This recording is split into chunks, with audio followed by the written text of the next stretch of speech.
জীবন যন্ত্রণার অতল অন্ধকারে আমার জীবনের লক্ষ্যহীন তরি বয়ে চলেছে। জানি না এর শেষ কোথায়। সুখ স্বপ্ন মরীচিকাময় তপ্ত বালুকা আমার জীবনটাকে অবক্ষয়ের পথ ধরে নিয়ে চলেছে। সব হারিয়ে যখন আমি আলোর ঠিকানা পেলাম, তখনই আমার জীবনে নেমে এলো এই করুণ পরিণতি।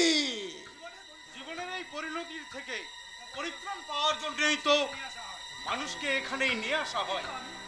কিন্তু আমি তো এই জীবন চাইনি। তবু কেন, কোন অপরাধে? দীপক বাবু, শুধু একটু ভালোবাসার জন্যে।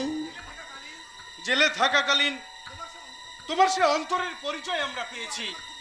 তবু আজ আমার খুব জানতে ইচ্ছে করছে, কেন, কোন অপরাধে তোমাকে আজ আমাদের এখানে আসতে হলো? সত্যি কি আপনি?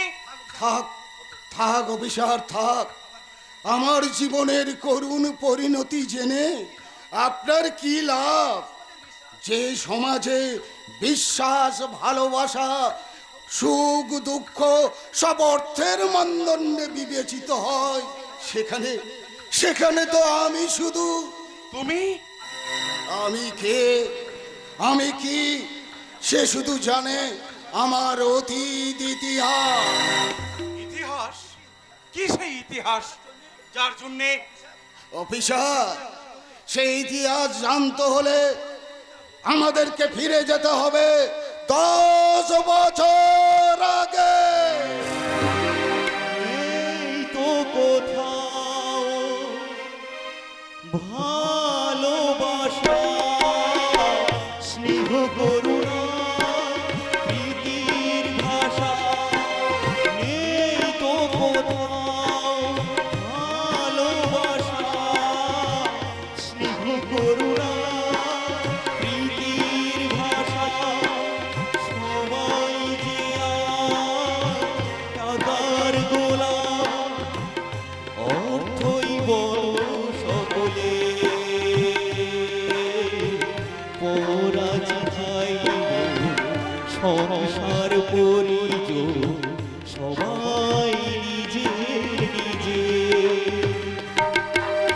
মানুষ যে আজ নেই গো মানুষ, দুনিয়াটা শুধু সাথে।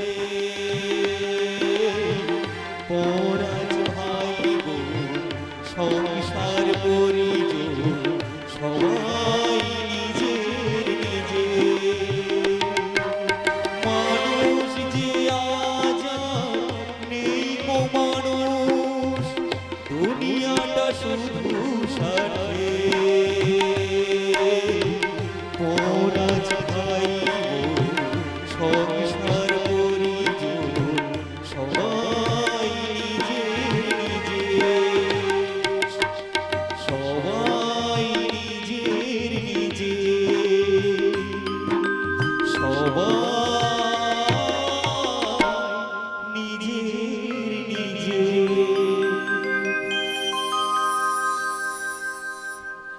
নমস্কার।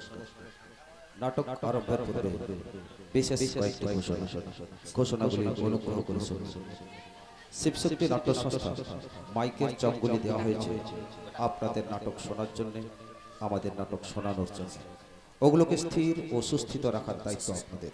না হলে আমাদের নাটক শোনাতে, আপনাদের নাটক শুনতে অসুবিধা হতে পারে।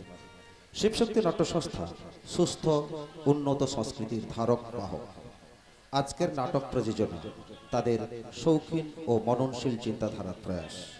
আপনারা যারা দর্শক শ্রোতা, আমাদের কাছে তারা গণদেবতা। আপনাদের উপস্থিতি ও আগমন ধন্য হবে আমাদের নাট্য নিবেদন। নাটকের শেষ দৃশ্যে রয়েছে বিশেষ চমক, যেখানে আপনারা সবাই আছেন। নাটক সংলাপ হয়তো আপনারাই বলছেন। ঘোষণাগুলি শেষ করলাম। নমস্কার। শ্রী শ্রী ঠাকুর রামকৃষ্ণ পরমহংসদেব নাট্যাচার্য গিরিশ ঘোষের আশীর্বাদ মাথায় দিয়ে গ্রাম্য দেবদেবীর রাতুল চরণে ভক্তির পুষ্পাঞ্জলি নিবেদন করে শুরু করছি আজকের নাটক। রচনা বহুরূপী ছদ্মবেশী, নির্দেশনা অনুপ কুমার পাত্র, সহ নির্দেশনা সরোজ কুমার দাস।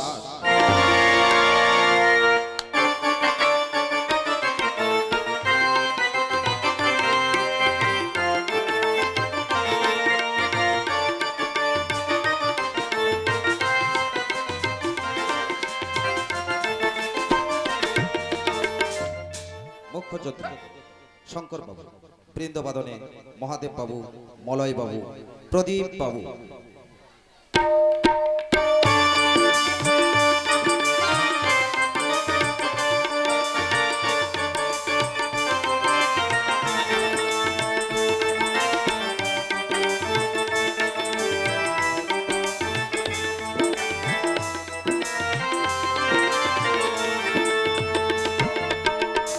আলো ও ধ্বনি দীপ সাউন্ড সার্ভিস নিয়ন্ত্রণ মাস্টার অমর।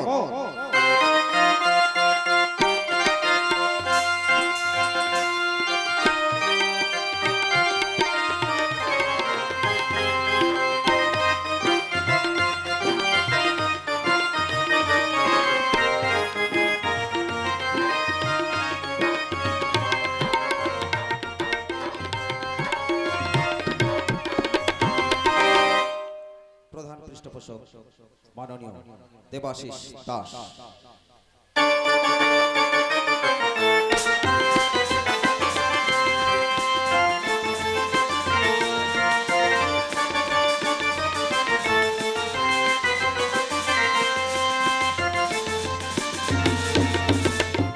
দল পরিচালক কমল সাহু, সঙ্গে রয়েছে সত্য মাইতি, রবীন মাইতি।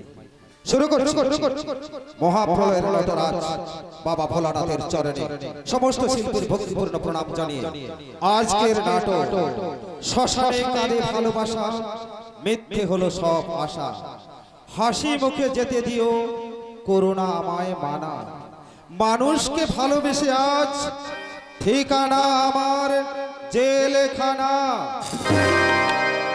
ঠিকানা আমার জেলখানা,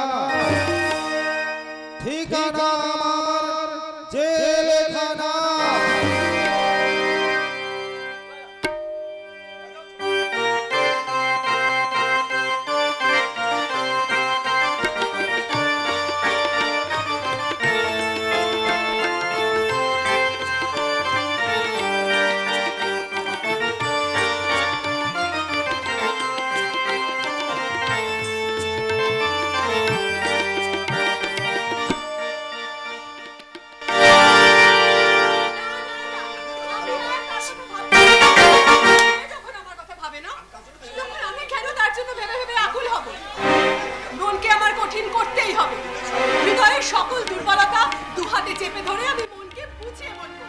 আমি দূর হতে তোমারেই দেখেছি, আর মুগ্ধ হয়ে চোখে চেয়ে থেকেছি।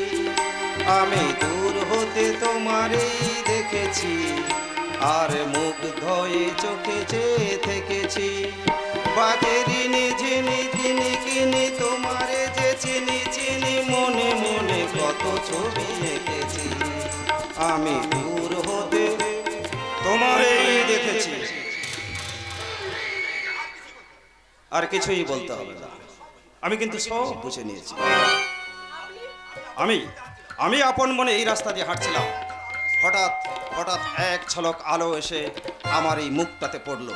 আমি থমকে দাঁড়িয়ে পড়লাম, অবাক বিস্ময়ে তাকিয়ে দেখলাম, বিউটিফুল, ভেরি বিউটিফুল। চোখে না দেখলে বিশ্বাসই করা যায় না। যা বলা উচিত আমি তো তাই বলছি। আসলে আমি তো সুন্দরের পূজারী, তাই সুন্দরের পূজা করার জন্যই। এই নাও, এই গোলাপটা ধরো প্লিজ। সে কি, তুমি ফুল ভালোবাসো না?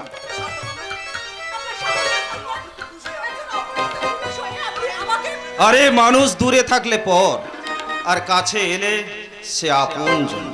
আমি যখন তোমার এত কাছে এসে গেছি, তখন তোমার আপনজন হয়ে গেছি, অতি বড় আপনজন। তুমি দু হাত ছেড়ে আমার বুকে নির্ভয়ে ছাপ দিতে পারো। তোমাকে ঘিরে আমার জীবন যেমন মধুময় হয়ে উঠবে, ঠিক তেমনি আমাকে ঘিরে তোমার জীবনও মধুময় হয়ে উঠবে। বাহ, চমৎকার। এখনো তুমি আমার মহত্বের পরিচয় পাওনি ডার্লিং। আমার মহত্বের ধারে কাছে এই পৃথিবীর কোনো ছেলেই ঘেঁষতে পারে না। কে, তোমার খুব আনন্দ হচ্ছে তাই না? হ্যাঁ, তবে আনন্দ নয়, আমার ঘৃণা হচ্ছে। ঘৃণা হচ্ছে? মেয়েদের দেখলে যারা এরকম হ্যাংলা কুকুরের মতন ঘেউ ঘেউ করে, তাদের দেখলে আমার ঘৃণাই হয়। Shut up! তুমি হয়তো জানো না তুমি কার সামনে দাঁড়িয়ে কথাগুলো বলছো। জানি জানি, মেয়েদের মিষ্টি কথায় ভুলিয়ে যারা তাদের সাথে বঞ্চনা করে, আপনি সেই মহাপুরুষদেরই একজন। তাহলে কি আমি চালে ভুল করে ফেললাম? নাও, আমাকে কিন্তু চালে কিস্তি মাত করতেই হবে। এই এই শোনো না, তুমি কিন্তু আমাকে ভুল বোঝো না। আমি তোমাকে এই চলো না, ওই নদীর তীরে বসে তুমি আমরা দুজনে অনেক কথা বলবো। দেখবে আমার মনের মধ্যে জমা হয়ে আছে রাশি রাশি ভালোবাসা। বেরিয়ে যান, এখান থেকে আপনি বেরিয়ে যান। আর যদি না যাই, পাড়ার ছেলেদের ডেকে লেলিয়ে দেব, তখন আর আপনি আস্ত মাথা নিয়ে বাড়ি ফিরতে পারবেন না। তুমি ভুল মেসমেজরি এই অঙ্গঞ্চলিত জীবনে পরাজয় বলে কোনো শব্দ নেই। আমাকে যখন তোমার একবার ভালো লেগেছে, একদিন না একদিন আমার বুকে তোমাকে ধরা দিতেই হবে। আর সেদিন তোমাকে আমার বুকে চেপে ধরে এই সুগন্ধি গোলাপের মতো একটা একটা করে পাপড়ি কিন্তু আমি খুলে নেব।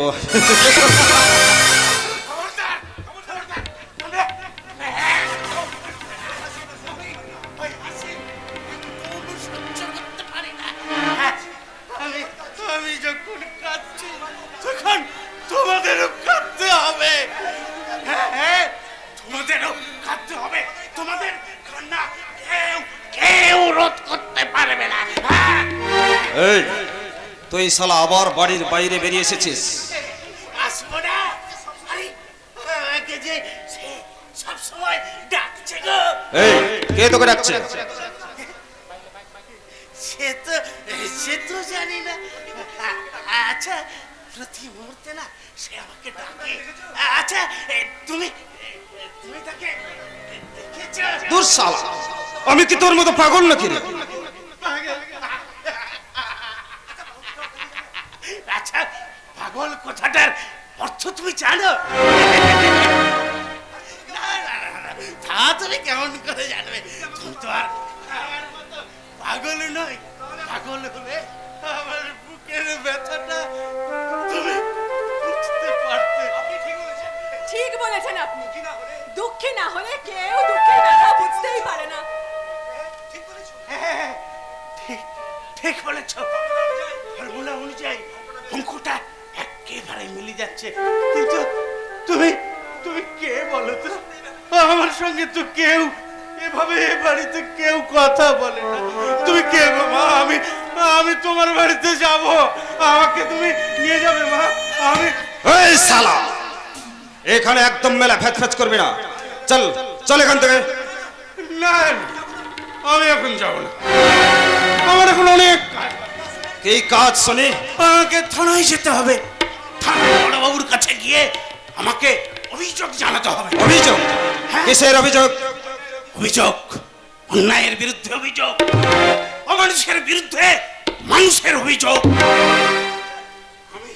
আমি দেখতে চাই পাপ পুণ্যের বিচার হয় কিনা, অপরাধী তার উপযুক্ত শাস্তি পায় কিনা। শাস্তি বিচার? শালা বাড়ির বাইরে বেরিয়ে এসেছিস, তোকে কিন্তু আজ আমি এখানে মেরে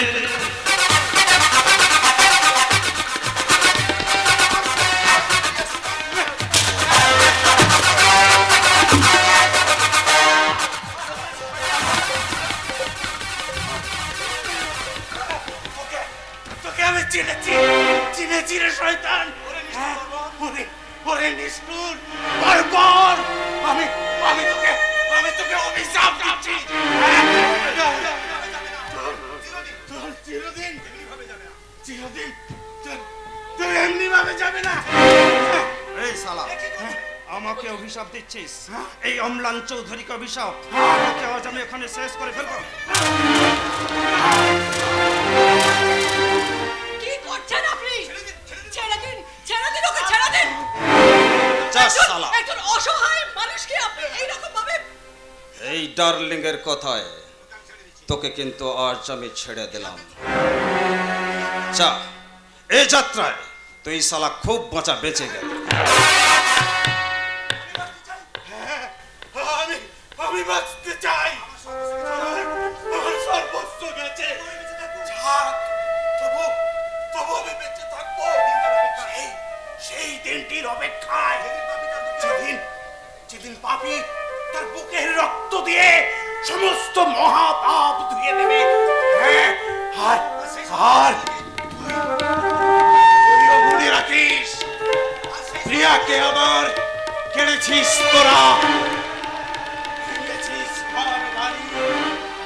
সে কথা কি আমি জীবনে মরণে কখনো ভুলিতে পারি?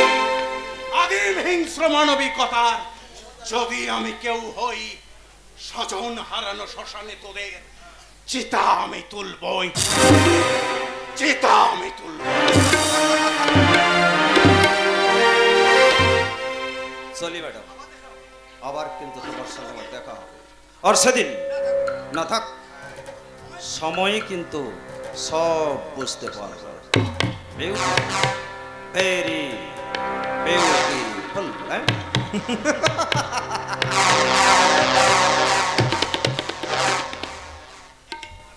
কি হলো এটা?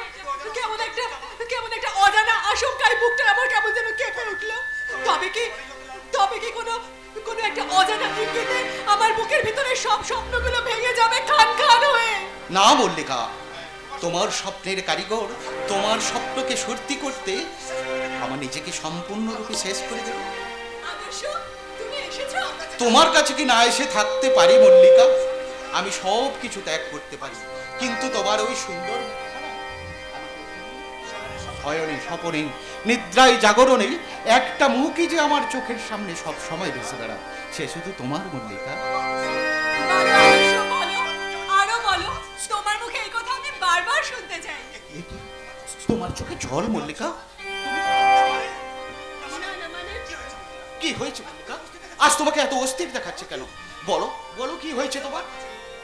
ভীষণ ভয় করছে গো আমার। ভয়? কিসের ভয়? তুমি হয়তো আমাকে। কি হলো? চুপ করে গেলে কেন? এই মল্লিকা, আদর্শ বলছে এমন তো হতে পারে তুমি হয়তো আমাকে ছেড়ে কোনো দূর দেশে চলে গেলে, আর আমি তোমার অপেক্ষায় বসে রইলাম, আর তুমি এখানে ফিরে এলে না। তুমি সেখানে কোনো একটা সুন্দরী মেয়েকে বিয়ে করে সংসারী হলে, তখন আমার কি হবে আদর্শ? বুঝেছি ম্যাডাম, আজও তুমি আমাকে বিশ্বাস করতে পারোনি। না, তা ঠিক নয়। দেখো, আমি তো গরিবের মেয়ে, তুমি কত বড় ধনীর ছেলে। তাই আমার মল্লিকাকে আমি আবর্জনায় নিক্ষেপ করবো, তাই না মল্লিকা? আদর্শ, তুমি আমাকে কতখানি বিশ্বাস করো জানি না, কিন্তু একটা কথা জেনে রেখো, এই পৃথিবীতে পঞ্চভূতের মাটিতে যতক্ষণ না আমি মিশে যাচ্ছি, আমার জীবন থেকে তুমি কখনোই হারিয়ে যাবে না। আদর্শ, অহেতুক ভাবনা মনের মধ্যে প্রশ্রয় দিয়ে নিজেকে কষ্ট দিও না। তুমি কষ্ট পেলে সে কষ্ট যে আমার বুকে বেশি বড় করে বাঁধবে। ভুল হয়ে গেছে আদর্শ। এরকম ভুল কিন্তু তুমি আর কখনো করো না। আর সেই সঙ্গে তোমাকে একটা কথা বলে রাখছি, মনে রেখো, জীবনে যতই ঝড় ঝন্ডা আসুক না কেন, আমরা কিন্তু দুজনে কখনোই বিচলিত হব না। আদর্শ, ছোট্ট একটা বেলায় আমরা ভেসে চলেছি ওই মহাসমুদ্রে। আমাদের ভালোবাসাকে সঙ্গে করে নিয়ে এই মহাসাগরে পাড়ি দিয়ে আমরা পৌঁছে যাব সেই স্বপ্নপুরীর দেশে, যেখানে আমাদের জন্য অপেক্ষা করে আছে অনাবিল আনন্দ আর রাশি রাশি শান্তি। আদর্শ,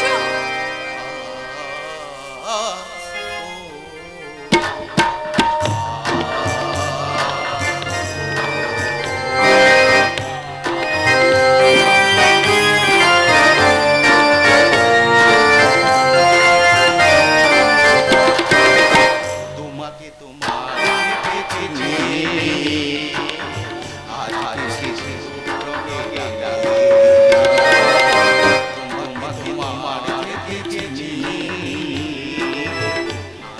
সিঁদুর রঙে তোমাকে তোমার থেকে চিনি গো, নিজেকে সিঁদুর রঙে রাঙিয়ে দিলাম। তোমাকে তোমার থেকে চিনি গো, নিজেকে সিঁদুর রঙে রাঙিয়ে দিলাম।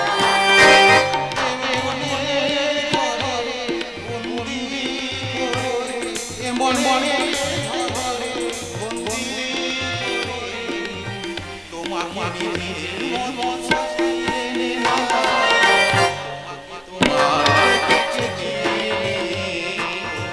আজ রঙে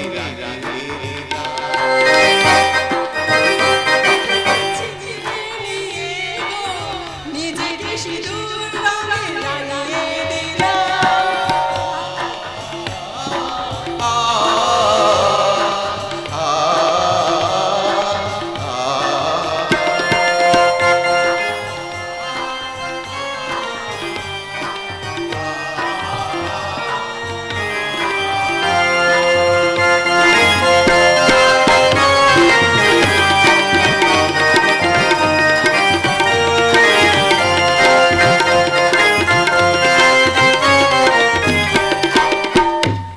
এই রাকরি রাকরি, আরে শালা রাকরিটা, এই রাকরি, আরে বলি হয়েছেটা কি শালা বাবু? আরে সকাল সকাল এমন ষাঁড়ের মতো চেঁচাচ্ছ কেন? কি বলি হারামজাদা শালা? আমি ষাঁড়? এই রে, এ মস্ত বড় ভুল হয়ে গেছে শালা বাবু। তুমি তো আসলে ষাঁড় নও, তুমি একটা আস্ত গাধা। আর একবার ওই কথাটা বললে আমি কিন্তু জুতিয়ে তোর মুখটা ছেড়ে দেবো। দুধ খেতে খুদ নেই কবলি শাকে জিরা। কি বলে? বলছি শালা বাবু, তবুও যদি ডিজের পয়সায় কেনা হতো, মানে জুতোটা আর কি, তার মানে মানে ওই একটাই, জামাই বাবুর ঘাড়ে বসে বসে খাচ্ছ, তার উপর আবার লম্বা লম্বা কথা। আচ্ছা শালাবু, তোমার কি এতটুকু লজ্জা নেই?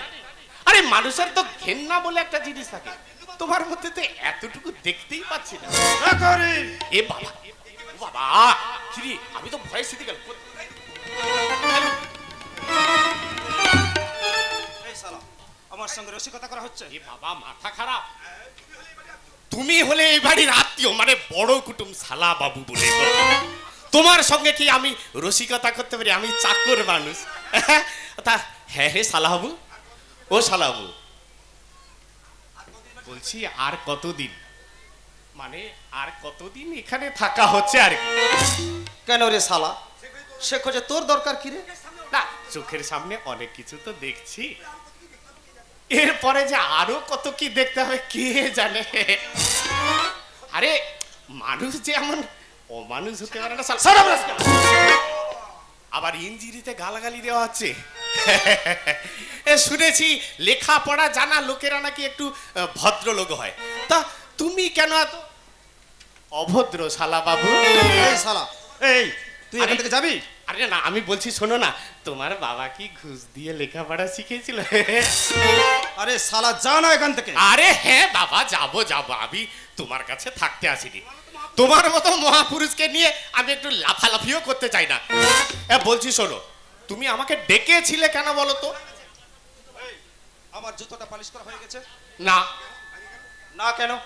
মানে দাদা বাবু আমাকে বারণ করেছে তাই। দাদা বাবু? হ্যাঁ, ওই আদর্শ, ওই হ্যাঁ। আদর্শই তো তোমাকে একেবারে লাই দিয়ে দিয়ে মাথায় তুলে দিয়েছে। এটা এটা কিন্তু ঠিক বলেছে শালা বাবু। কোথায় তোমার মতো, এটা না, এটা দাদা বাবুর ভারী অন্যায়। কোথায় তোমার মতো এই মহাপুরুষকে নিয়ে একটু ঢলাঢলি মাথামাথি করবে, তা নয় আমার মতো এই ছোট লোক চাকরকে নিয়ে। আচ্ছা, তোমার তোমার মন খারাপ করার কিছু নেই, আমি দাদা বাবুকে ঠিকঠাক বুঝিয়ে বলবো।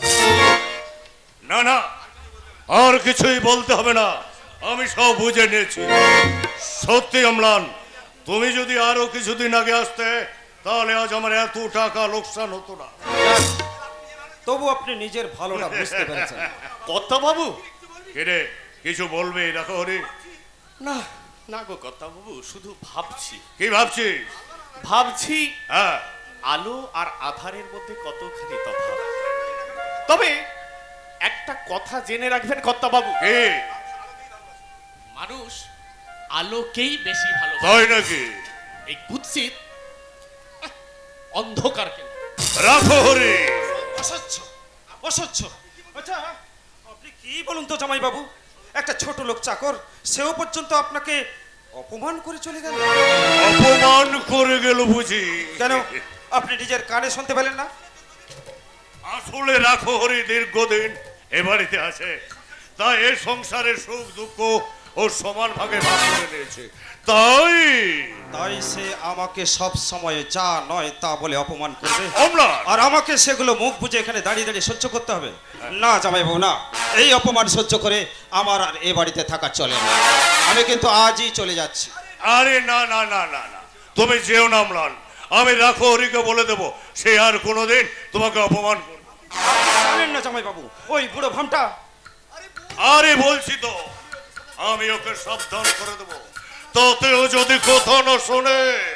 আপনাকে কিচ্ছু করতে হবে না জামাই বাবু, আমি ওকে ঘাড় ধাক্কা দিয়ে বাড়ি থেকে বের করে দেবো। অম্লান, ওই ছোট লোক চাকর গুলোকে কিভাবে শাস্তি করতে হয় তা কিন্তু আমার ভালো করেই জানা। জানি অম্লান, আমি জানি। আর এই 1 বছরের মধ্যে তোমার সে ক্ষমতার পরিচয় আমি পেয়েছি।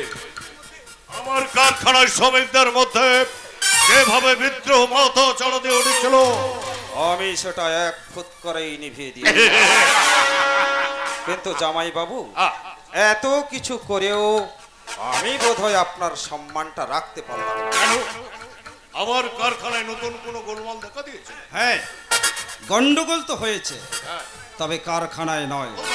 গন্ডগোলটা হয়েছে আপনার এই বাড়ির মধ্যে। কি বলছো অম্লান? আমি ঠিকই বলছি।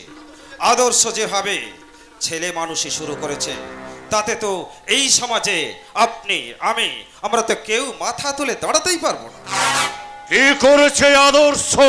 কি করেনি বলুন? একটা ঘরের মেয়ের সঙ্গে দিন রাত মেলামেশা করেছে। আদর্শ? আমি লুকিয়ে লুকিয়ে ওকে আপত্তিকর অবস্থায় অনেকবার দেখেছি। তা মেয়েটাকে? মেয়েটা হচ্ছে মধুপুরের ঈশ্বর মাস্টারের মেয়ে মল্লিকা। সে কি এত নিচে নেমে গেছে আদর্শ? না না, এ যে আমি কিছুতেই বিশ্বাস করতে পারছি না। আমিও প্রথমে বিশ্বাস করতে পারিনি হুজুর, কিন্তু নিজের চোখে যা দেখলাম, তারা তারা ব্রহ্মময় জগতের কল্যাণ করো। তুমি কি দেখেছো চক্রবর্তী? আগে ওই ছোট মুখে বড় কথা হয়ে যাবে হুজুর। তোমরা কেউ বুঝতে পারছো না আমার মনের মধ্যে যে কি ভয়ঙ্কর ঝড় উঠেছে। এমন মহৎ মানুষটাকে কেউ চিনতেই পারলো না। বলি ঈশ্বর মাস্টারের লজ্জা ঘেন্না বলতে কি কিছুই নেই? চক্রবর্তী, বলি দেশে এত ছেলে থাকতে তার ওই ভেঙ্গি মেয়েটা কিনা আমাদের ছোট বাবুর পিছনে তুমিও কথা বলছো চক্রবর্তী? আগে হুজুর কতদিন দেখেছি ওই ছোট বাবু ওই 10টা মেয়েটার গলা জড়িয়ে ধরে। বলতে পারো অম্লান, আমি এখন কি করব? ডানাটা ছেটে দিন জামাই বাবু। অম্লান, আপনি আদর্শকে আজই বাড়িতে ডেকে সাবধান করে দিন, হ্যাঁ, ভবিষ্যতে ও যেন ওই নষ্টা মেয়েটার সঙ্গে আর কোনোদিন মেলামেশা না করে। কিন্তু চোখে রং লাগলে প্রত্যেকটা ছেলেই প্রথম একটু রঙিন রঙিন স্বপ্ন দেখে, তারপর আস্তে করে চোখ থেকে রঙিন চশমাটা খুলে নিলে সব ঠিক হয়ে যাবে। অম্লান, আপনি নিশ্চিন্তে থাকুন জামাই বাবু, আমি বেঁচে থাকতে আপনাকে আমি কারো কাছে ছোট হতে দেব না। তাই নাকি? আপনার বংশমর্যাদাকে অক্ষুণ্ণ রাখতে এই অম্লান চৌধুরী তার জীবনটাকে উৎসর্গ করে দেবে। উৎসর্গ।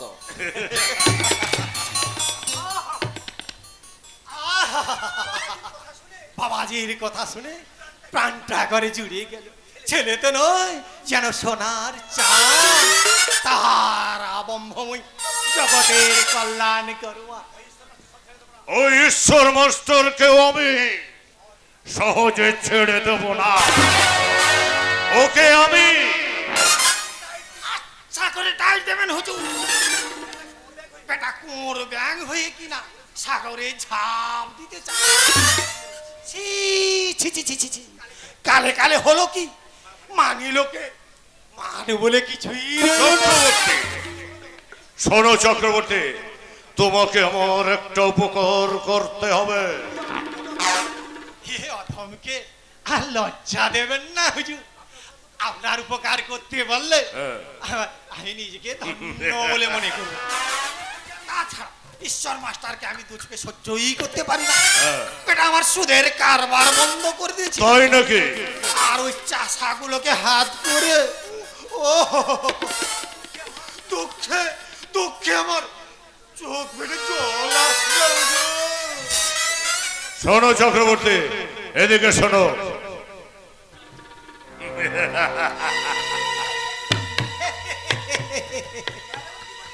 এমন কঠিন কাজ কি হুজুর? আর আজ আমি মধুপুর গায়ে গিয়ে লুটিয়ে দেব ওই ঈশ্বর মাস্টারে নিয়ে একটা নষ্টা চরিত্রহীনা। এই নাও 5,000। সে কি হুজুর, কাজের আগেই বকশিশ? তুমি জানো না চক্রবর্তী, আমার সম্মান বজায় রাখতে শুধু 5,000 কেন, প্রয়োজনে আমি 20-50,000 খরচ করতে আমি পিছপা হব না। ঠিক আছে ঠিক আছে, ওই ঈশ্বর মাস্টার আর ওই নষ্টামিটাকে আমি হ্যাঁ, একেবারে কিছু পথ করি। আমি তো সেটাই চাই। এই আমি বলেই রাখলাম, তারা ব্রহ্মময়ী জগতের কল্যাণ করবা, জগতের কল্যাণ। আমার রক্তে গোড়া সন্তান আমার উঁচু মাথাটা মঠের সঙ্গে মিশে দিতে চায়। ও, আমি যে কথা স্বপ্ন ভাবতে পারিনি। আমি ভাবতে পারছি না মানুষ এত নিষ্ঠুর হয় কি করে। এই প্রগতিশীল যুগে মানুষের অধিকার নিয়ে বেঁচে থাকাটা কি উচিত নয়? কোথা থেকে আসছো? না মানে মালিনীর চক থেকে। ওখানে আবার মানুষ চাই না কেন কেন ওখানে মানুষই বাস করে? হ্যাঁ, তাই বলে আমার ছেলে হয় তুমি? মানুষের কাছে গেলে মানুষের জাত যায় না বাবা। আদর্শ বাবা, গরিব মানুষের সঙ্গে মেলামেশাটা আপনি আমার পছন্দ করেন না, কিন্তু আমাকে যে ওখানে যেতেই হবে। চর থেকে উচ্ছেদের যে চক্রান্ত চলছে, সেই চক্রান্তের বলি হয়ে আমি ওই নিরীহ মানুষ। কি বললে? ঠিকই বলছি বাবা। আদর্শ 25 বছর ধরে ওরা ওই চরে বসবাস করে আসছে, আর জোর করে তাদের উচ্ছেদ করতে চাইলে সবার আগে কিন্তু আমি রুখে দাঁড়াবো। আচ্ছা, অনেক দূর এগিয়ে গেছো দেখছি, কিন্তু তুমি বোধহয় জানো না এই পরিতোষ মজুমদারের অভিধানে পরাজয় বলে কোনো শব্দ নেই।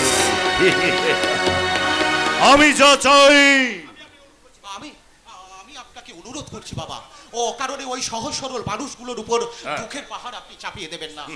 ঈশ্বরের সৃষ্টি শ্রেষ্ঠ জীব মানুষ, তাই নাকি? সেই মানুষগুলোকে আপনি আপনি ভালো না বাসতে পারেন, তাদেরকে অবজ্ঞা করবেন না, অবজ্ঞা করবেন।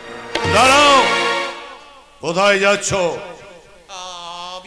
আমি জানি তুমি কোথায় যাচ্ছ, কিন্তু না, তোমার সেখানে যাওয়া হবে না। কারণটা কি জানতে পারি বাবা? আজ থেকে ওই ঈশ্বর মাস্টারের বাড়িতে যাওয়া তোমার বন্ধ। কারণ আমি চাই না তার ওই নষ্টা মেয়েটার সঙ্গে তুমি মেলামেশা করো। আপনি ভুল করছেন বাবা, কারুর সম্পর্কে সঠিক না জেনে বিরূপ মন্তব্য করা উচিত নয়। বেরু মন্তব্য? ওই ঈশ্বর মাস্টারের মেয়ে আদর্শ। নিন্দুকেরা যতই ফুলের নামে পুৎসা রটাক না কেন, ফুল সে তো ফুলই থাকে বাবা। তাই নাকি? তুমি তাকে আমি তাকে অনেক দিন ধরে চিনি। তোমার চেনার মধ্যে কোনো ভুল তো থাকতে পারে। না বাবা না, আকাশের ওই লক্ষ্য তারার মধ্য থেকে চাঁদকে চিনে নিতে মানুষের কখনোই ভুল হয় না। ও তাহলে আমি যা শুনেছি তা কি সত্যি? সত্যি কি তুমি তাকে বিয়ে করতে চাও? কি শুনেছেন বাবা? আদর্শ আমি সত্যিই তাকে বিয়ে করতে চাই। বনফুল বনেই ফুটে থাকবে, মানে না, আমি তাকে প্রতিষ্ঠার মঞ্চে বসিয়ে প্রতিষ্ঠিত করে এই সমাজের মানুষগুলোকে দেখাতে চাই সেই দুর্বল ভীরুতা পুরুষদের জন্য আদর্শ নয়। চুপ করো। নির্লজ্জতার সীমা তুমি ছাড়ে গেছো দেখছি। আমার ইচ্ছা করছে এখানে এই মুহূর্তে তোমাকে আমি, যদি তুমি মনে করে থাকো সন্তান স্নেহে আমি দুর্বল, তাহলে তুমি মূর্খের স্বর্গে বাস করছো। জীবনে কোনো অবস্থাতে আমি তোমাকে, আমি আমার আভিজাত্যকে বাবা, বিকিয়ে দেব না, কথাটা মনে রেখো। বাবা, আমি তোমাকে লাস্ট ওয়ার্নিং দিচ্ছি, আজ থেকে ওই ঈশ্বর মাস্টারের বাড়িতে যাওয়া তোমার বন্ধ। কারণ আমি চাই না ওই নষ্টা মেয়েটার সঙ্গে তুমি মেলামেশা করো। বাবা, আর একটা কথা মনে রেখো, আমার মনোনীত পাত্রীর সঙ্গে তোমার বিয়ে হবে, আর তার অন্যথা হলে আমি তোমাকে ছেলে বলে ক্ষমা করব না। এই না, কথাটা মনে রেখো। ঝড় উঠবে, একটা ভয়ঙ্কর ঝড়, আর সেই ঝড়ের তাণ্ডব লীলায় নানা সব লণ্ডভণ্ড হয়ে যাবে। নানা স্বপ্নের উজ্জ্বল আলোক শিখাকে আমি কখনোই নিভে যেতে দেবো না। অন্ধ আমি জাতকে বড় করে দেখতে গিয়ে একটা চরম সত্যকে আমি গোলা টিপে কুল করতে পারবো না। আমার জীবনে মল্লিকা ছিল, আছে, থাকবে চিরদিন। স্বার্থপরতার প্রাণীতে পিছে দিয়ে আমি তাকে অকালে হারিয়ে যেতে দেব না, কিছুতেই না। তাই বাবার দেখানো পথ ত্যাগ করে আমি আজ ভালোবাসার পথে পাড়ি পথ হারাবো বলে পথে নেমেছি, সোজা পথের ধাঁধায় আমি অনেক দেবে পথ হারাবো বলে পথে নেমেছি।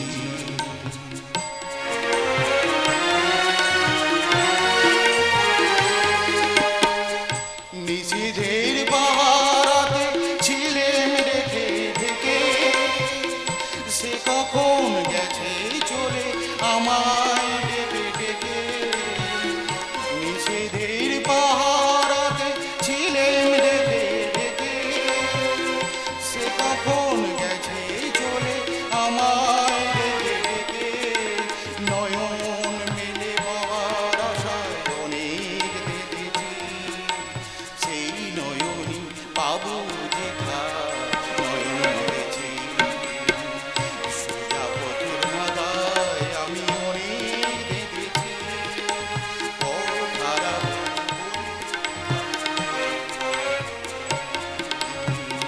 পথে নেমেছি, পথে নেমেছি।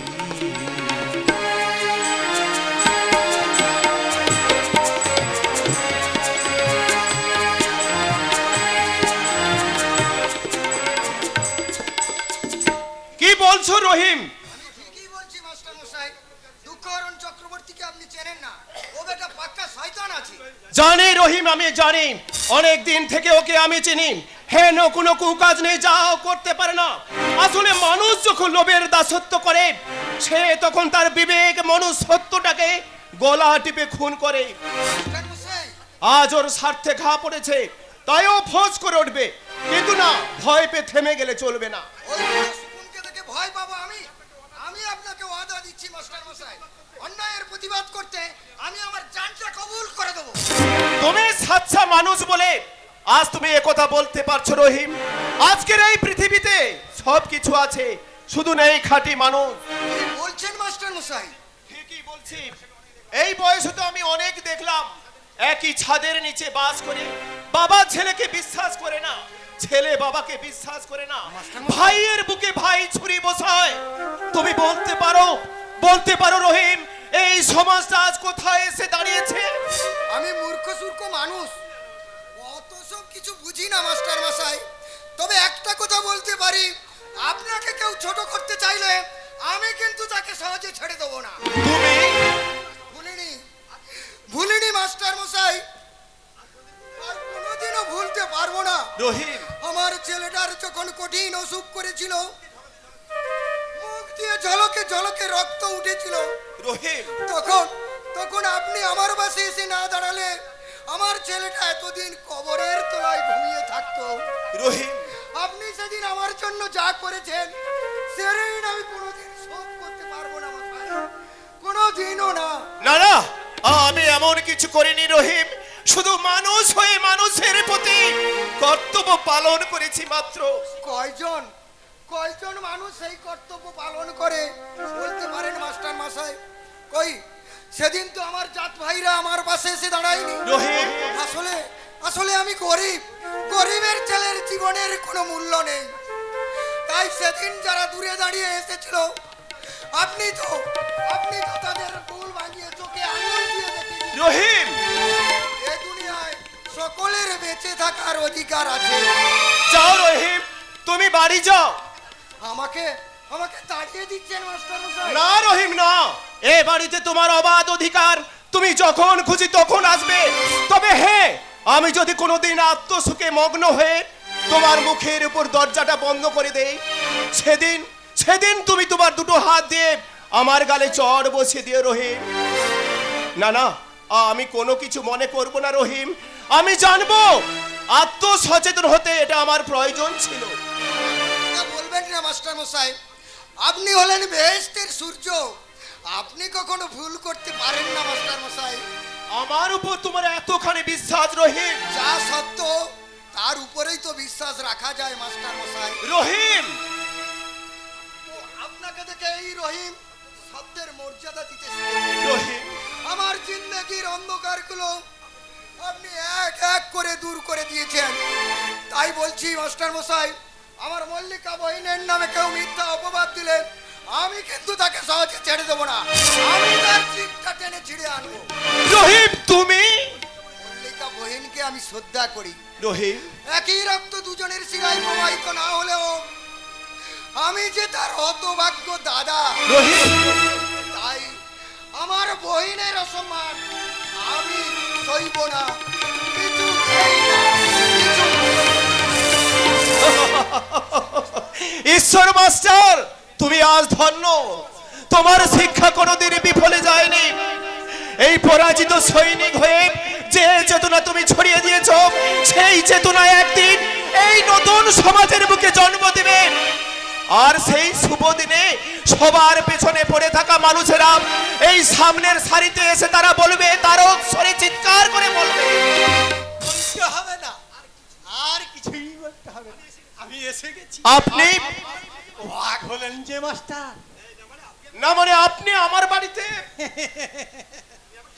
তুমি আমাকে শত্রু ভাবতে পারো, কিন্তু আমি তোমাকে অতি আপনজন বলে মনে হয়। তারা ব্রহ্মময় জগতের কল্যাণ কর।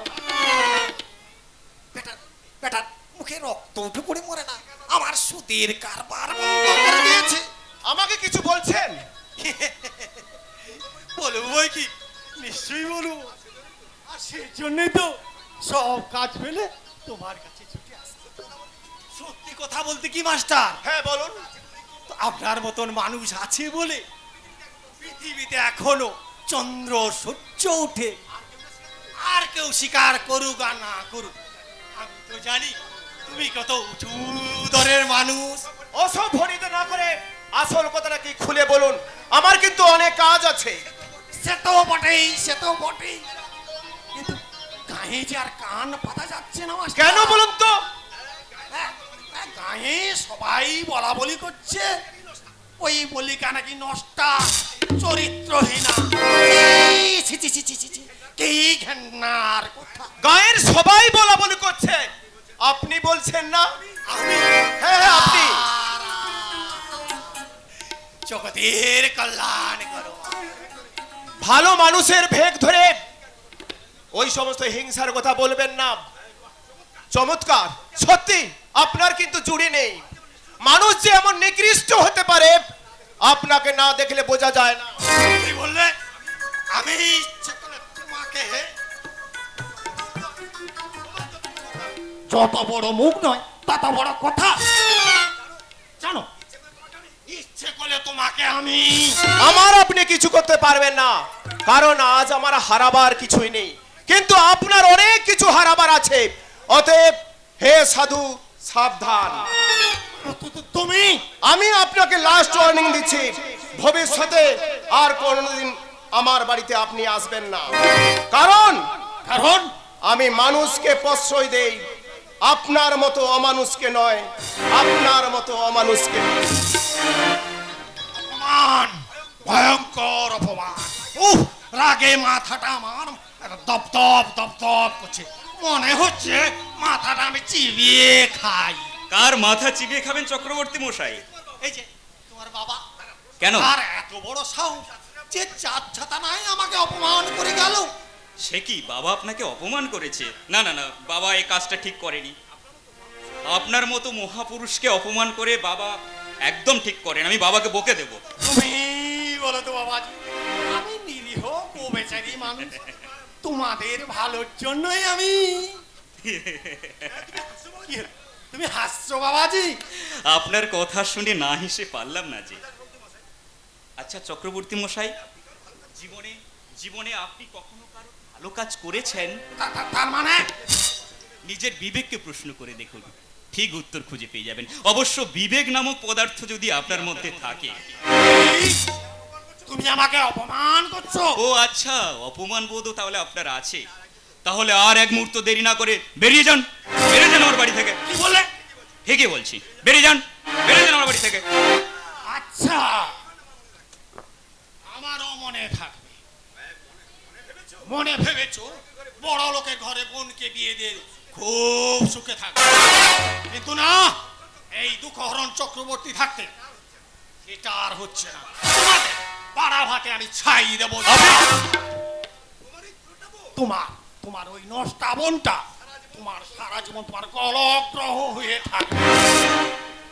খবরদার, আর একবার ওই অশ্লীল কথাটা মাথায় আনলে না, খুশি মেরে আমি আপনার ম্যাপটাই বদলে দেবো। যান, বেরিয়ে যান আমার বাড়ি থেকে। ঠিক আছে, ঠিক আছে, হজম শক্তি আমারও আছে, আমি হজম করে গেলাম। এখনো দাঁড়িয়ে আছে। এই সময় আমি বিশুক্রের তারা বম্ভময় জগতের কল্যাণ করমা। আশ্চর্য, বুড়ো হয়ে মরতে চললো, মানুষটা স্বভাবের একটুও পরিবর্তন হলো না।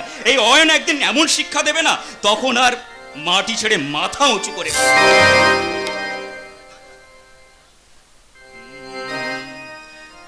মানুষ মানুষের জন্য।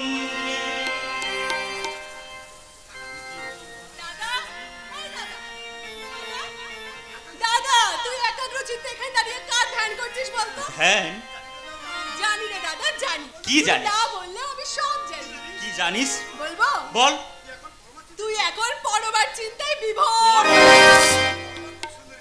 আচ্ছা দাদা, পরমা খুব সুন্দরী, তাই না? কি করে বলবো বল, আমি তো তার মুখের দিকে কোনোদিন চোখ তুলে তাকাইনি। সে কি না দাদা, তুই পরমা না হয়ে জয়ী শিউলি নামের কোনো মেয়ে হলে তাকে নিয়ে স্বপ্ন দেখতে পারতাম, কিন্তু পরমাকে নিয়ে স্বপ্ন দেখা যায় না বোন।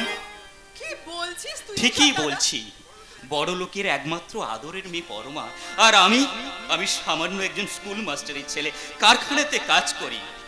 অতএব আমার স্বপ্ন বিনতে পরমা ফুল হয়ে ফুটবে কেমন করে বল? তাই তো আমার মনের অগোচরে যে স্বপ্ন কি দিয়েছিল, তাকে আমি অঙ্কুরেই বিনষ্ট করে দিয়েছি। কিন্তু দাদা, পরমা যে তোকে খুব ভালোবাসতো। ভালোবাসা? আরে বড় লোকের ভালোবাসার মুরগি পোষা একই ব্যাপার। দাদা, তুই এসব কি বলছিস? কিরে, খুব ভয় পেয়েছিস মনে হচ্ছে, কিন্তু তোর তো আর কোনো উপায় নেই। তুই তো একেবারে দুহাত ছেড়ে জলে ঝাঁপ দিয়ে দিয়েছিস। আমি তুই নিশ্চিন্তে থাক বোন, ধনীর ছেলে হলেও আদর্শের কোনো তুলনা হয় না। তোর ভালোবাসার মনে সে নিশ্চয়ই দেবে। জানিস বোন, জানিস এই ভারতবর্ষকে কেউ ভারত পিতা বলে না, সবাই বলে ভারত মাতা। কিন্তু সত্যি করে বলতো, এই আজকের দিনে দাঁড়িয়ে এই মায়েরা সত্যি কি সুরক্ষিত? সুরক্ষিত নয় রে। দেখতে গেলে প্রত্যেক 13 মিনিটে একজন করে নারী নির্যাতিত হচ্ছে। এক শ্রেণীর পুরুষ হায়নার মতো ঝাঁপিয়ে পড়ছে নারীদের ওপর, আর এই হায়নাদের থেকে রক্ষা পাচ্ছে না 8 বছরের 80 বছরের বৃদ্ধাও। ভাবতে খুব অবাক লাগে জানিস। আরে যে দেশে স্বয়ং মুখ্যমন্ত্রী থেকে রাষ্ট্রপতি মহিলা, সে দেশে নারীদের প্রতি আজও এত অবহেলা, খুব ভাবতে লাগে। দর্শকরা বসে আছে, সবাই সুন্দরী বৌমা চায়, কিন্তু কন্যা সন্তানের জন্ম হোক কেউ চায় না। আমরা এই গ্রীষ্মে সবাই ছায়া চাই, গাছ লাগাতে কেউ চায় না। খুব অদ্ভুত এই সমাজ। তুই একেবারে ভাবিস না। আবার কি মনে হয় জানিস, এখনো জগতে এমন কিছু মানুষ আছে যারা সত্যের জন্য সবকিছুকে ত্যাগ করে দিতে পারে, আর তোর আদর্শ তাদের মধ্যে একজন। তাই সংশয়ের মেঘের আড়ালে নিজেকে লুকিয়ে না রেখে তুই তোর স্বপ্নের বাসর ঘর সাজিয়ে রাখবন। তোর স্বপ্ন সার্থক হবে, তুই জয়ী হবি, তোর জীবন শান্তিপূর্ণ হবে, তুই ভালো থাকবি বোন, ভালো থাকবি।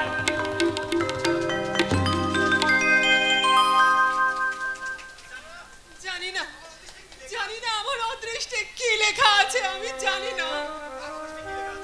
আর অদৃষ্টে কি লেখা আছে কেউ জানে না, কিন্তু আমাদের ভালোবাসা যে সত্য, সেটা কিন্তু আমাদের হৃদয়ে লেখা আছে।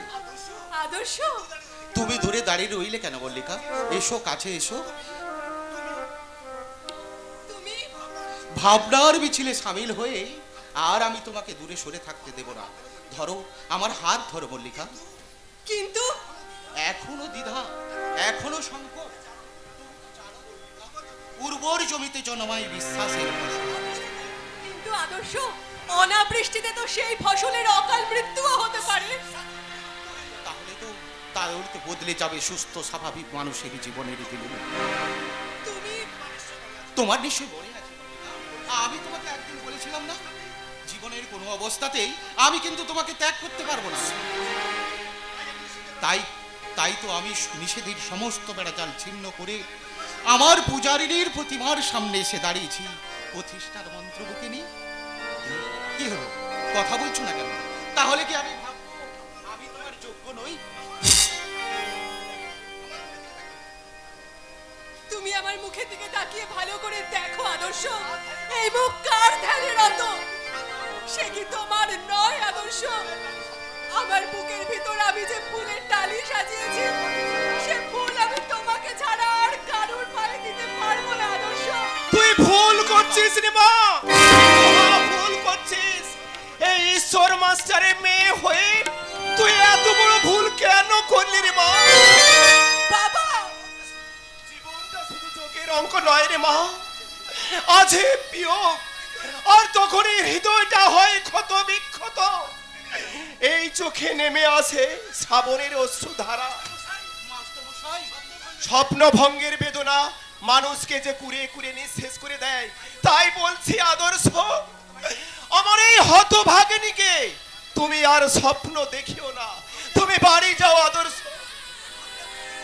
আপনি আমাকে ভুল বুঝবেন না মাস্টারমশাই, মল্লিকাকে আমি ভালোবাসি আর ওকেই আমি স্ত্রী রূপে গ্রহণ করি। না না, তা কেমন করে সম্ভব? কেন সম্ভব নয় মাস্টার? মল্লিকা যে গরিব ঘরে মেয়ে, আর তুমি যে মস্ত বড় ধনীর ছেলে, তাই তোমাদের দুজনের কখনো মিলন হতে পারে না। আপনিও এই কথা বলছেন মাস্টারমশাই? এটাই তো সত্য। এই পণ প্রথার হাটে আজ তোমার দাম অনেক, তাই তোমার বাবা তোমাকে বিক্রি করে মোটা অঙ্কের টাকা মুনাফা লুটতে চায়। আর আমি একজন গরিব রিটার স্কুল মাস্টার। এই পণ প্রথার হাটে তোমাকে তো কেনার মতো আমার সামর্থ্য নেই বাবা। তাই এই পৃথিবীর সব বাবারাই তো চায় তার মেয়ে সুখী হোক। বাবা, মাস্টারমশাই, আমি তোর গরিব বাপ রে মা, তাই ইচ্ছে থাকলে কোনো উপায় নেই রে মা। বাবা, তুমি আমি জানি, জানি রে মা, জানি তোর চোখের জল ঝরবে, আর আমি তোর স্নেহময়ী পিতা হয়ে তোকে এই সান্ত্বনা দিয়ে বলবো, ওরে মা, এই সংসারে সবার সুখ চাওয়া পাওয়া হয় না রে মা। তাই তুই হারার বাজি ধরে যে তার স্বপ্নকে বুকে নিয়ে তুই তোর জীবনটা শেষ করে দিস না রে মা, শেষ করে দিস না। মশাই, আমার বাবার অর্থ আছে বলেই আমাকে এইভাবে পরাজয় স্বীকার করে নিতে হবে। আমার বাবার ইচ্ছেটাকেই সব, আর আমার ইচ্ছে অনিচ্ছার কোনো মূল্য নেই। আদর্শ, আপনি তো আমার শিক্ষাগুরু।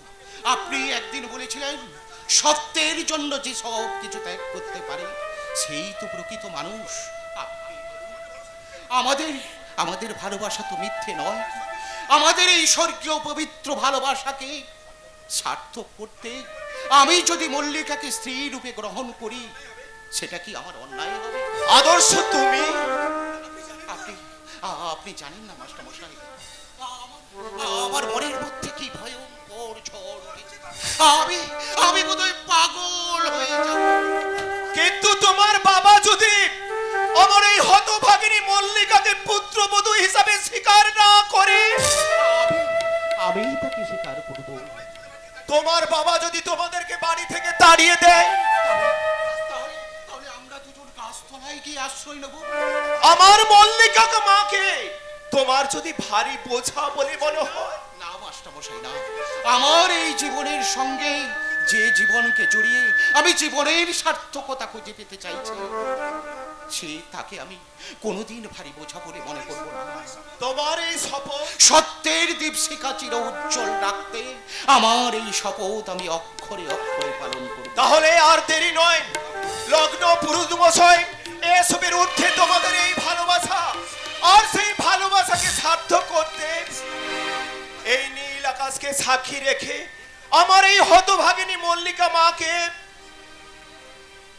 আমি তোমার হাতেই তুলে দিলাম। একদিকে অর্থের অহংকার, অন্যদিকে সত্যের আহ্বান। আমি সেই সত্যের আহ্বানে সাড়া দিয়ে তোমাদের দুটি জীবনকে আমি একই সূত্রে গেঁথে দিলাম। দেখো আদর্শ, আমার এই হতভাগিনী মল্লিকা মাকে তুমি যেন কোনোদিন অন্ধকারে হারিয়ে যেতে না দাও, হারিয়ে যেতে না দাও।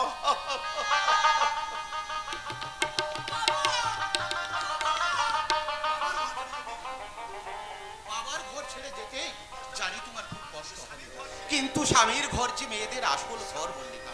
তুমি ছিস মল্লিকা, ছিস। আজকের শুভ দিনে চোখের জল ফেলতে নেই মল্লিকা। নাও চোখের জল মোছো।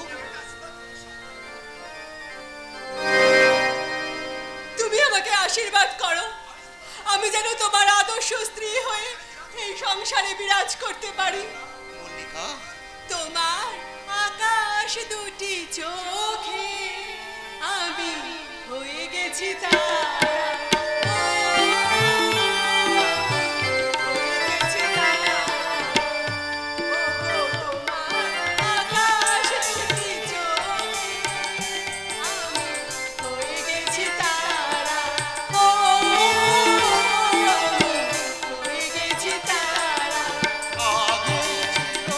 শুধু পরিচয়, পরে হলো মন বিনিময়।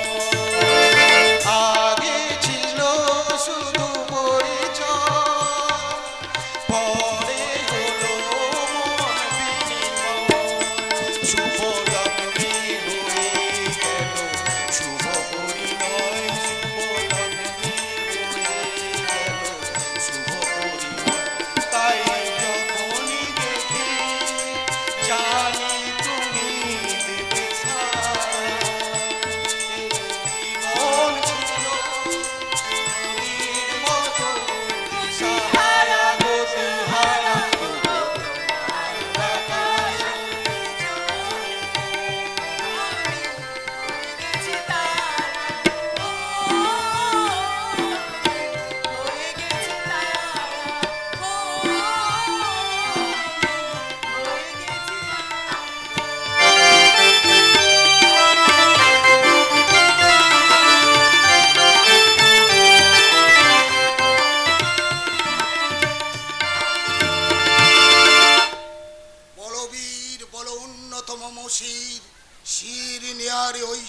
শিখর হিমাদ্রি বলবীর বল উন্নত মমসী, আমি তো ভালোভাবে বাঁচতে চেয়েছিলাম, সৎভাবে। না, ওই সৎ শব্দটা আমি আর উচ্চারণ করব না। ওটা শুধু অভিধানের পাতাতেই সমাবর্ধন করে। বাস্তবে আজ আর ওর কোনো মূল্য নেই, কোনো মূল্য নেই। কে? এ কি পরাণ, তুমি এখন এখানে? আপনার কাছে এলাম বাবুজি। সে তো আমি দেখতেই পাচ্ছি, কিন্তু আমার লক্ষ্মী ভালো হয়ে গেছে বাবুজি। আলো হয়ে গেছে? তুমি তুমি সত্যি বলছো পরাণ?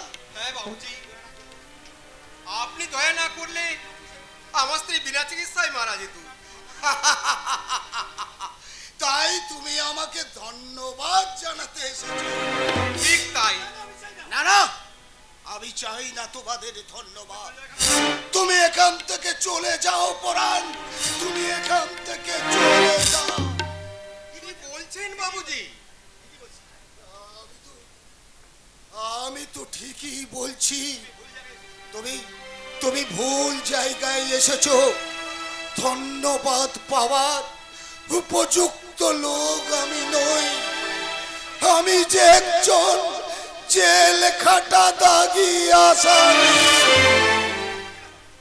আমি অত শত বুঝি না বাবুজি।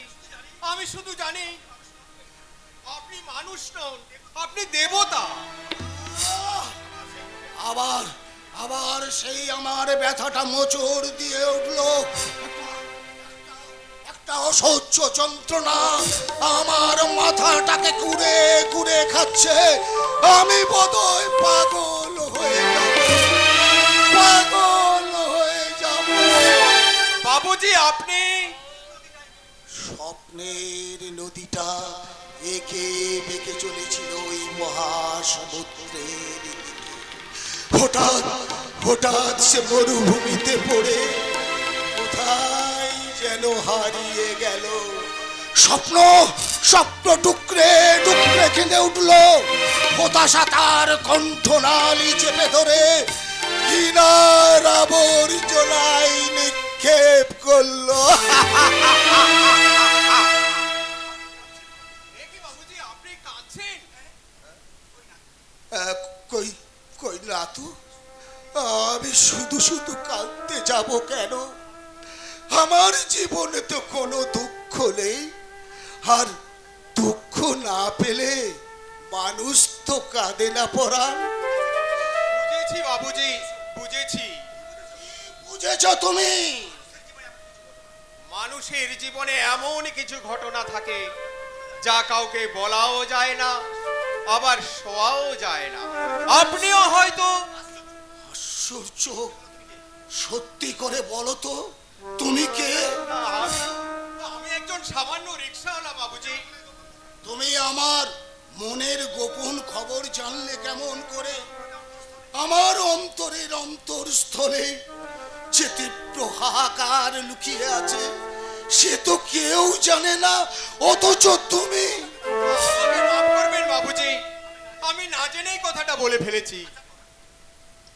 আচ্ছা পরাণ, তুমি তো তোমার রিকশায় প্রতিদিন অনেক লোক বয়ে নিয়ে যাও, তুমি তাদের সুখ দুঃখের খবর রাখো? তা কেমন করে সম্ভব বাবুজি? আমি গরিব মানুষ, আমাকেও পেটের চিন্তা করতে হয়। হ্যাঁ, পেট পেট নামক রাক্ষসটা কোনো কথাই শুনতে চায় না। আচ্ছা পরাণ, বিজ্ঞান তো অনেক কিছু আবিষ্কার করেছে, এমন কিছু একটা আবিষ্কার করতে পারে না যে মানুষের খিদা তৃষ্ণা বলে কিছুই থাকবে না? বাবুজি আপনি।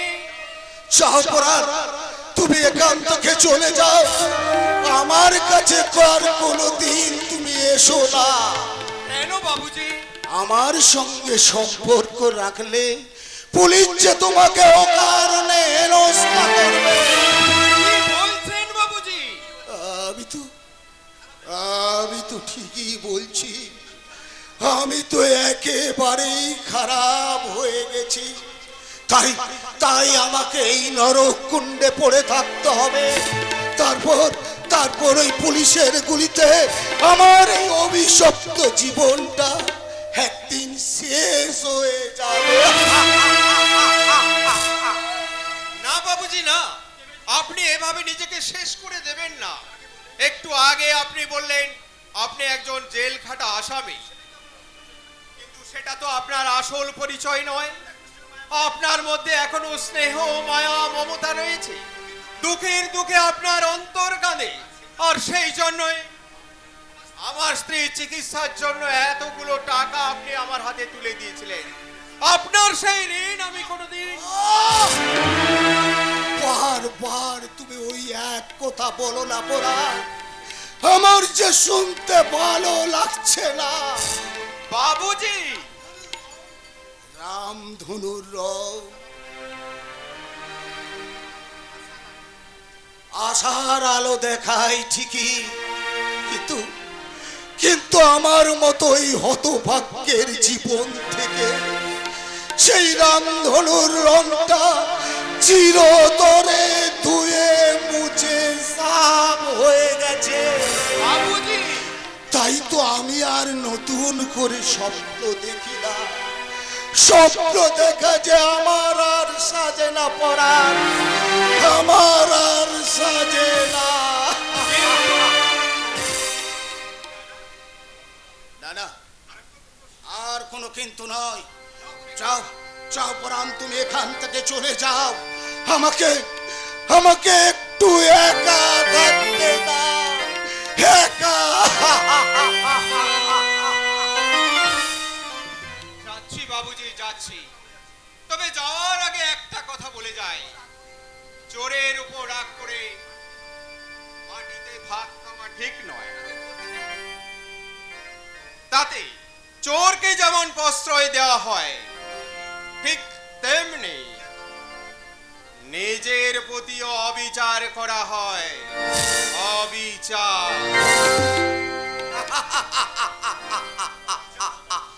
অবিচার না, কিসের অবিচার? আমি তো সব জেনে শুনে। পরাণের রিক্সাওয়ালা, তুমি যদি জানতে হারানোর যন্ত্রণা কতখানি। সবই ভুল এই জীবনে। পাতা যায় সে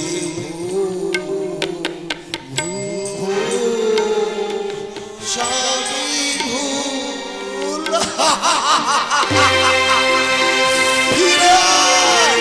ফিরে আয় বোন, তোর ওই ভুবুকু দাদার বুকে তুই ফিরে আয়।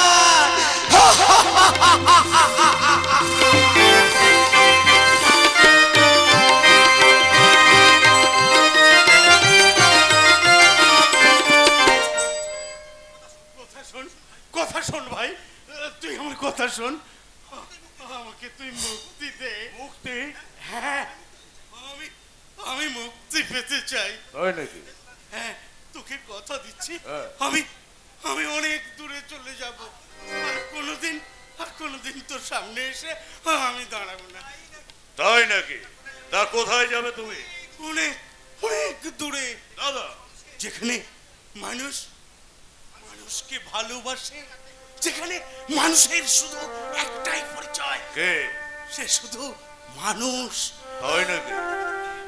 কিন্তু না, মুক্তি তুমি পাবে না। কেন রে ভাই? আমি তো তোর কোনো দোষ করিনি। আমি তো তোর কোনো ক্ষতি করিনি ভাই। তবে কেন তুই আমাকে আলো বাতাসহীন অন্ধকার ঘরে আমাকে বন্দি করে রেখেছিস? কেন বিষাক্ত ইঞ্জেকশন দিয়ে আমাকে পাগল করতে চাইছিস? জানিস ভাই, ওই ইঞ্জেকশন দেওয়ার পরে না আমার সারা শরীরটা কেমন যেন হয়ে যায়। আমি বিস্মৃতির অতলে তলিয়ে যাই। দেখ না ভাই, দেখ, কদিন ইঞ্জেকশন না নিয়ে আমি কেমন ভালো আছি। না না, আমি তো তোমাকে ভালো থাকতে দেব না, কারণ তুমি ভালো থাকলে আমার জীবনে অনেক লোকসান হয়ে যাবে। ভাই আমায় কিছু বলছিস ভাই? ভাই আমি আর কি বলবো দাদা, ডাক্তারবাবু বলেছেন তোমার কঠিন অসুখ, তাই ওই ইঞ্জেকশন না নিলে তুমি রোগ মুক্ত হতে পারবে না। মিথ্যে কথা, হ্যাঁ মিথ্যে কথা। আমি বলছি আমার শরীরে কোনো রোগ নেই। দাদা তুই আমাকে মাথা গরম করো না দাদা, তুমি একটু বোঝার চেষ্টা করো। আমি তোমার ভাই, তুমিই আমার রামচন্দ্র দাদা। লক্ষণ হয়ে আমি কি তোমার ক্ষতি করতে পারি? পরিতোষ তুই? হ্যাঁ গো দাদা, হ্যাঁ। বৌদিকে আমি অকালে হারিয়েছি। বৌদি, আহা, বৌদি ছিল আমার দেবী প্রতিমা। আমার সেই দেবী প্রতিমা বৌদি গাড়ি অ্যাক্সিডেন্টে মারা গেল। ও সেদিনের সেই দৃশ্যটা আজও আবার চোখের সামনে ভেসে উঠলে আমি যে আবার চোখের জল ধরে রাখতে পারি না দাদা। চমৎকার চমৎকার পরিতোষ।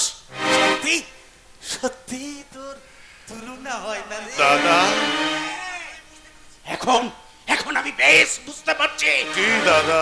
তোর বৌদি অ্যাক্সিডেন্টে মারা যায়নি, তুই তাকে ষড়যন্ত্র করে হ্যাঁ খুন করেছিস। তুই খুন। বলো না গো দাদা, তুমি এমন করে বলো না, আমার প্রাণে ব্যথা দিও না। এখনো তুই মুখোশের আড়ালে অভিনয় করে যাচ্ছিস পরিতোষ। তুই কি মানুষ? মানুষ বই কি, আমি একেবারে খাঁটি মানুষ।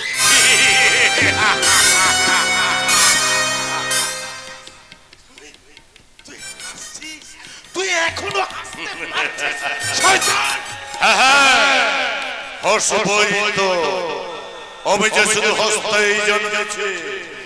দাদা গো, তুমি নিজেকে বড় বুদ্ধিমান ভাবতে, তাই না? এখন তো দেখতে পাচ্ছ বুদ্ধির দৌড়ে আমি তোমার থেকে শত শত যোজন এগিয়ে আছি। অতএব হাজার চেষ্টা করলেও তুমি আমাকে আর ধরতে পারবে না।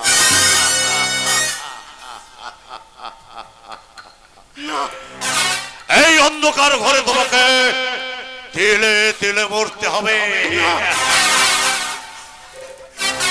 তবে ভয় নেই দাদা, আমি উপযুক্ত মর্যাদা দিয়ে তোমার সৎকারের ব্যবস্থা করব।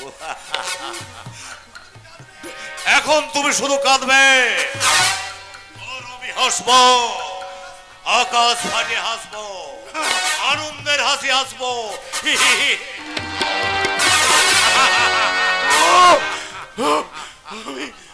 আমি যদি তোর আসল স্বরূপটা আগে বুঝতে পারতাম। অনেক দেরি হয়ে গেছে দাদা, এত আর আফসোস করে কোনো লাভ নেই। আমি বলছি না, ওই অন্ধকার ঘরে তোমাকে তিলে তিলে মরতে হবে। আমাকে বাঁচতে দে ভাই, আমাকে বাঁচতে দে। আমি তোর কাছে করো জোরে মিনতি করছি ভাই। ছি দাদা ছি, হাতটা নামাও। লোকে দেখলে বলবে কি? হাজার হোক, আমাকে তো সমাজে বাস করতে হয়। বড় দাদা হয়ে তুমি আমাকে তুমি এভাবে ছোট করো না দাদা। চলো ঘরে চলো, এখনই অম্লান ইঞ্জেকশন নিয়ে আসবে। আমি এসে গেছি জামাই বাবু। অম্লান ঘড়ির কাঁটা মিলিয়ে আমি একেবারে ঠিক সময় এসেছি। না নেব না আমি ওই ইঞ্জেকশন। আমি আমায় তুই না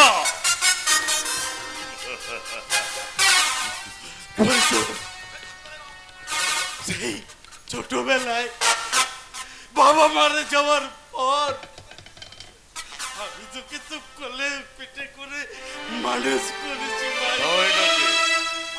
হ্যাঁ, কাঁদলে কাঁদলে শ্বাসলে বুকে জড়িয়ে আমি তোকে ঘুম পাড়িয়েছি। তোর বৌদি কোনোদিন মায়ের অভাব তোকে বুঝতে দেয়নি। জানি তো। কিরে ভাই, এসব তোর কিছুই মনে পড়ছে না? কই এসব তো আমার কিছুই মনে পড়ছে না। ভালো করে মনে করে দেখ ভাই। আমি আমি তোকে রোজ বিকেল বেলা ওই ওই বড় দিঘির পাড়ে তোকে বেড়াতে নিয়ে যেতাম। দেখিতে রাজহাঁস চুরি বেড়াতো। তারপর হঠাৎ ওরা ঝোপের আড়াল থেকে একটা শেয়াল এসে ঝাঁপিয়ে পড়লো রাজহাঁসের উপর। তখন শেয়ালের রক্ত মাখা মুখ দেখে তোর সে কি কান্না! আমি আমি তোকে বুকে জড়িয়ে বলেছিলাম, ভয় কিরে ভাই, আমি তো আছি। কিরে ভাই, এসব তোর মনে পড়ছে না? ওই আমার তো সব কিছুই মনে পড়ছে না। ভালো করে মনে করে দাঁড়িয়ে দেখছো কি অম্লান? দেখছো না পাগলটা আবোল তাবোল বলতে শুরু করেছে। আমি রেডি জামাই বাবু। অম্লান ভাই, আমি তো আমাকে তুই বাঁচতে দে। আমি তোমার বাঁচার ব্যবস্থা করছি। হাজার হোক জামাই বাবুর দাদা বলে আমারও পূজনীয়। আমি কি তোমাকে মেরে ফেলতে পারি? আমি ওই ইঞ্জেকশন নেবো না। আমি বাপুর থেকে এটা কি দেখতে পাচ্ছ? এখান থেকে পালাবার চেষ্টা করলে এখানে গুলি করে মেরে তোমাকে আমি মাটিতে পুঁতে দেব।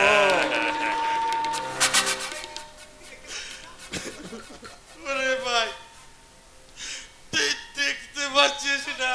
না, আমি অন্ধ। তুই কিছু বলবি না? জামাই বাবু কি বলবে? যা করার আমি করব, আর যা বলার আমি বলবো। রাইট।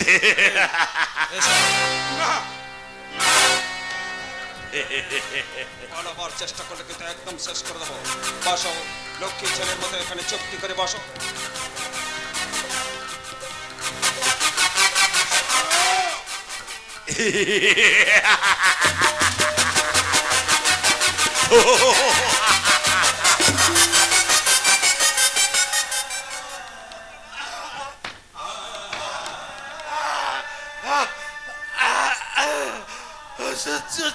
যন্ত্রণা। কে ভাবছেন জামাই বাবু? না না, আমি কিছু ভাবছি না তো।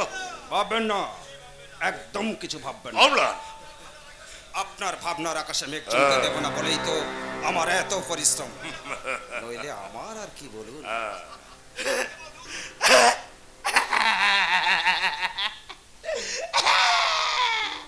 মুখের মতো অন্তরে অন্তরে পুরো বিষ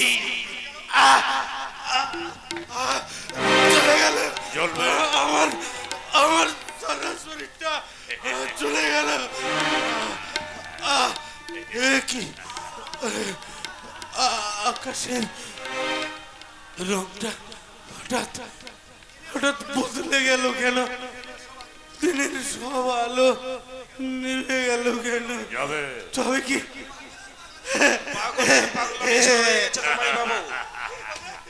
কি হলে? আমি পাগল, আমি পাগল। তুই শুনে আমাকে পাগল বলিস? আমি না তোকে একবার গলা টিপে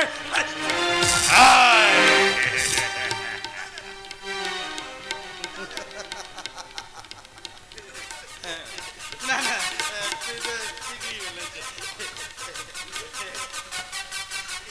এই দুনিয়াটা তো একটা পাগলাগার। আমরা আমরা সবাই পাগল। এখানে কোনো জাত নেই, কোনো ধর্ম নেই, এখানে কোনো মারামারি নেই, আমরা আমরা সবাই পাগল। কি মজা, কি মজা।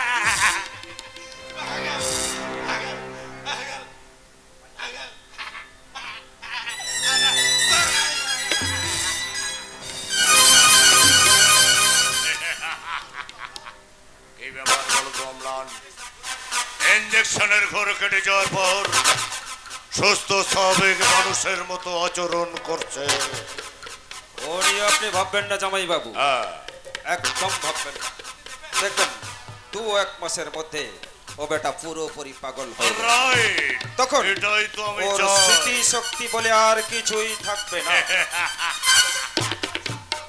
আপনার চাওয়া পূর্ণ থাকবে না জামাই বাবু, হ্যাঁ, কিন্তু আমি ভাবছি ওই নষ্টা মেয়েটাকে আপনি এই বাড়িতে প্রশ্রয় দিলেন কি করে? হ্যাঁ, আমি আশ্রয় দিয়েছি ঠিকই, কিন্তু আমি যে ছক করেছি তাতে সাপও মরবে, লাঠিও ভাঙবে না। কিরকম? আরে ব্রাদার, আমার প্ল্যান প্রোগ্রাম সাকসেসফুল করতে তোমাকেই তো এগিয়ে আসতে হবে।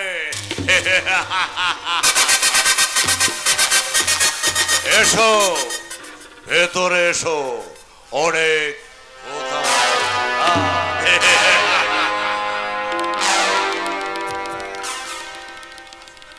কথা শুনতে হবে বই কি, কারণ আমাকে তো আমার লক্ষ্যটা ঠিক রেখে এগিয়ে যেতে হবে। কারণ এই অম্লান চৌধুরী কারোর দয়ার ওপর বাঁচে না, আর বাঁচবেও না কোনো। কি আপনারা নিশ্চয়ই ভাবছেন আমি খুব চালাক, আর এই যুগে চালাক না হলে পেটের ভাতটাও তো জোগাড় করতে পারবেন না। আপনারা বরং বোকা সেজে আমার কীর্তিকলাপটা শেষ পর্যন্ত দেখে যান। আর আমার নামটা কি বলুন তো? অম্লান। আমার একদিকে শয়তান, অন্যদিকে ভগবান, আর সালা পুরো মাঝখানটা না একেবারে বেঈমান।